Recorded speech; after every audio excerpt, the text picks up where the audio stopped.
So yeah, it's been a while. People keep asking if I'm back, and I haven't really had an answer. But now, yeah, I'm thinking I'm back.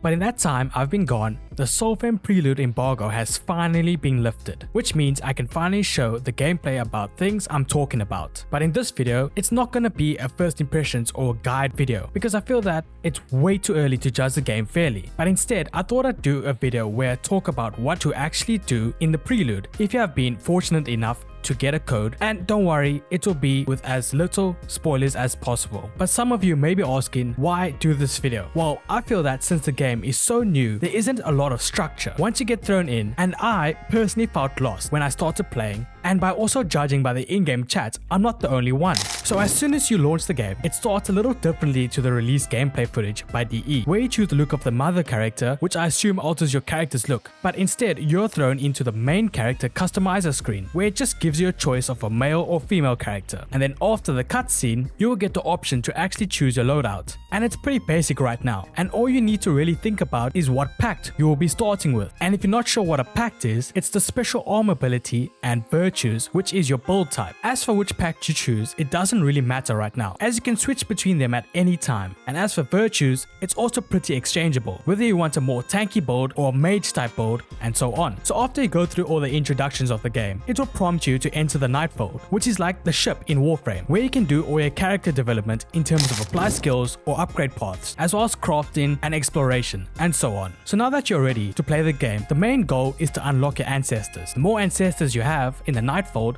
the more you can access and progress in the game. For example, you'll be able to unlock the ancestor Orlik pretty early, and he gives you access to locations to reveal the language via exploration and picking up lore fragments throughout the game. And each ancestor is responsible for different things like Vermina for alchemy or for crafting, and so on. In addition to exploring and finding ancestors, as I mentioned, revealing the language. You do this by going to the marked map locations and simply exploring. You will see a funny symbol pop up in the top middle with like eyes on it, and the goal is to find lore fragments to reveal the word or name fully, as we can see here. And in terms of missions you can do, there are actually quite a few. You can find underground cities and complete quests for the Avocot, the Sprout guy, who can also double as a merchant, in case you didn't know. His missions remind me a lot of the Warframe's relic runs, where you explore a tile set and extract or leave at the end and gain a reward. These can be found by once again just exploring and then moving on to another section that I found a bit hard to understand, as well as some other players, and that's the weapons and skills. So as you play the game, you will come across more gear like every other game out there. You also gain skill points to spend on your pact, weapons, and virtues, as I mentioned before. I haven't really found a meta or the best skill tree paths yet, but subscribe so you don't miss out on further content in the future.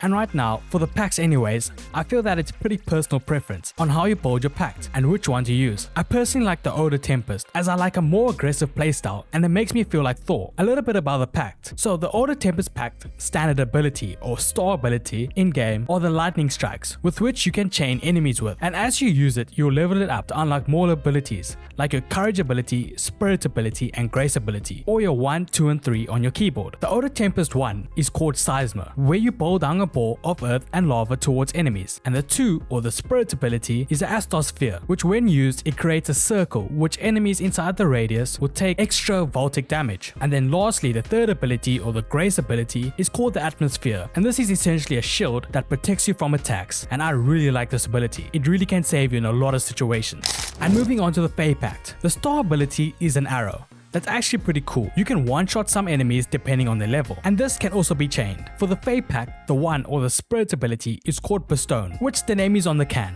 It turns enemies into stone for a limited amount of time, and you can also one-shot stone enemies depending on the level again. The second ability is called the Phantom Flock, which spawns a flock of birds that will attack a target for a limited amount of time. And the third and last ability for the Fey Pact is called Glamour, which is just an invisibility cloak from Harry Potter. It conceals you from enemies, giving you an opportunity to strike from the back. So when it comes to weapons, and a lot of people in the chat are confused about how to get and craft them, and as I said before, you just have to explore and find fragments of each weapon, as well as the necessary crafting materials that can be found in the environment or on enemies, and in chests. And you'll craft your weapons at the ancestor to Vulcane. And by the way, Damn, is it just me or is she just so fine? But anyways, in order to use this ancestor, once again you will have to explore and find her. Without spoiling your adventure, all I will say is that head east and you'll find a helm. So alongside exploring and just discovering the game overall, there actually are main quests you can do, like the Torment Stag and the Failures to Volcane. And for a pre-alpha game, it's actually quite good. It's filled with cool puzzles, exploration, and gives you a little taste of the potential story and character development we could experience as envoys. So all in all, the feeling is that the game is actually quite enticing, and I hope this video helped you somehow, as I know it took me a while to figure things out, especially when I'm playing on my own. Don't forget to leave a like and subscribe for more content. That the embargo